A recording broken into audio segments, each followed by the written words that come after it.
Our movie begins with a person telling us that the Earth has spread epidemics, wars, and climatic changes more severely than before, and that all this has made the Earth unfit for human habitation. But knowledge says that the Earth, after climate changes and nuclear wars that increase the strength of climate changes, has become entirely water, with the exception of small areas that appear at the time of the tide and disappear at the time of the tide. Because of this, we will find throughout the film that people either live on the dirt land or carry their boats ready for the high tide because there is plenty of water, or they reside on their boats during high tide, when the sea's surface is occupied by them for the most of the day. Before everyone passed away, a group of humans were transported to a planet in space called Kepler.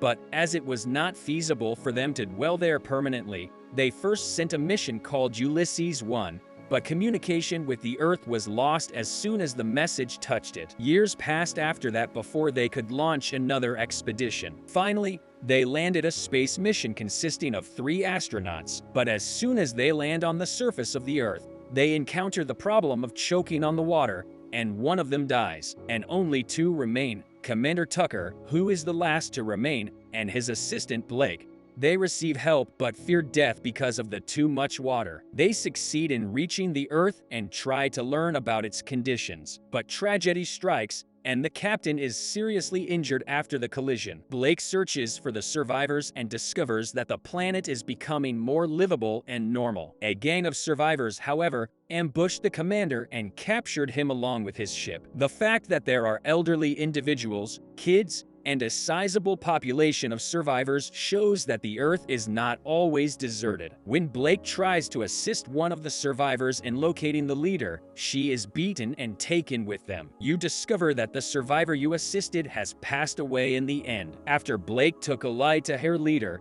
who died due to a strange pill, water began to fall heavily from the ceiling of the cell due to the high tide in the sea, which made her feel suffocated. In the end, they took her out of her cell and took her with them in their boats to keep her from drowning because of the high tide, and when the tide was over, they returned again. Anyway, Blake's father was one of the people involved in the mission and did not want him to come down to Earth at first, but there was no other solution at that time to ascertain whether the Earth was habitable or not. When the tide was out, they returned to the cell in which she had been arrested, and suddenly the cell door opened and many children descended upon them. At the same time, they threw a little child into the water and closed the cell again. Blake could make out the background yelling and shouting. She looked into it and discovered a sizable group of individuals using firearms and other equipment to beat and kill residents throughout the entire neighborhood. They were accompanied by a girl, and some of them were fighting one another while others struggled valiantly to save themselves. Thankfully, Blake was able to get away with the kids to a submerged shelter and return safely, keeping their whereabouts a secret. After leaving the shelter, the door opened and a girl entered to escape, and this was the only girl who had not been killed or kidnapped. Narvik then tried to find any of the survivors, but everyone either died or was kidnapped. Narvik joined a group of survivors and ran away with them, but he was the only one of this very large tribe with a good command of English. As she was walking, Blake was following her, looking for answers to what had happened, but she did not answer him. They come to the site of an old submarine that was abandoned by people and start eating the plants there to survive. Suddenly, they heard a very loud shout. When they arrive, they find that people with weapons are trying to hijack a boat and get away with it. Narvik tried to shoot them, but his gun was broken, so Blake asked her to shoot the other way to distract the enemy, but when the lady refused to do what was asked of her,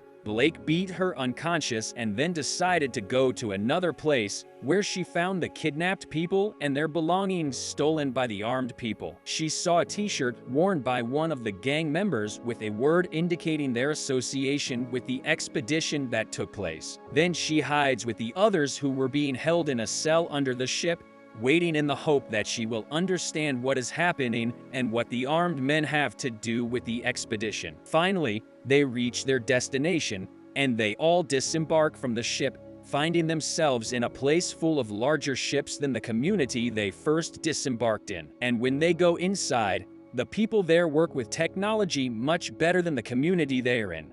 And then the armed people force the other people to line up, and one of them selects the strongest among them because they need someone who can bear hard work. But this person who selects the strongest finds a weapon that belongs to Blake, and he realizes that it is a very rare weapon. And then he decides to catch it immediately, and he takes it to someone named Gibson. Top of form, bottom of the form, he is one of the 3 people who landed on the Ulysses 1 expedition, and he tells her that her father has unfortunately passed away, and that since their arrival they have seen the people who were locked up at the beginning, which Gibson calls mags, and unnatural quarrels occurred between the people who were with Gibson because he wants to talk to all the people on Kepler so they can go back to their home, Earth. But the mags that Blake was initially with were concerned that they would use technology to destroy Earth once more, as their forebears had done in the past, and in all honesty, they were correct. He continued by telling her that he and her father had been attempting to construct a dam to shield them from the tidal problem ever since their arrival. Gibson was on his way to finding a solution when he encountered some issues. Gibson then brought the woman into a room where she could relax and sleep till dawn. In the morning, after I had cleaned up, I went down to explore with Gibson, and they went to a little school with children. The children began to ask her some questions because she was an astronaut and came down from the sky in a strange way. But the strange thing she saw was the child of the girl who was with her and who was looking for him while he was sitting around the children who were studying there. Then Blake walks in and goes to say hello to a baby. The child is Gibson's son, but not his real son, but his adopted son. The little boy tells her a secret, then shows her a tree and tells her that its size was very large in the past, but now it is small. And this is the problem, as this tree belonged to Abu Blake, so she immediately knew that her father was still alive. When I asked her how she knew this information, he told her that she knew it from a man named Christopher Columbus, who lives in a cabin next to the engine room, and they talk to each other every day through tubes. Blake tried to persuade the child to take her to this place, but she found that he was forbidden to go there or even look at him from afar. But she did not give up, so she used a searchlight and a map of the ship and went down to her father's room and saw him through the window. But Gibson knew that she was there, so he went to her and apologized for lying to her and told her that the reason for the Mag's attack on Earth was her father, and he was leading them against humans, and Kepler did not want her to return to Earth again. Then the door of her father's cell was opened for her, and they embraced each other after waiting 15 years for this moment. Then I asked him, "Is this true?" He replied, "Yes, unfortunately, it is true. I am trying to prevent mistakes from being repeated, and this is the cause of humanity's current ruin due to technology and innovations." So she realized that he had the right to say that, and she left him and went on her way before he completed his words, as he abandoned her as soon as she thought of him. After that, Gibson went to tell her about the need to communicate with Kepler as soon as possible, so she asked him about the benefit of that, and he replied that he did not know the details of that, but Kepler was trying to send missions to Earth.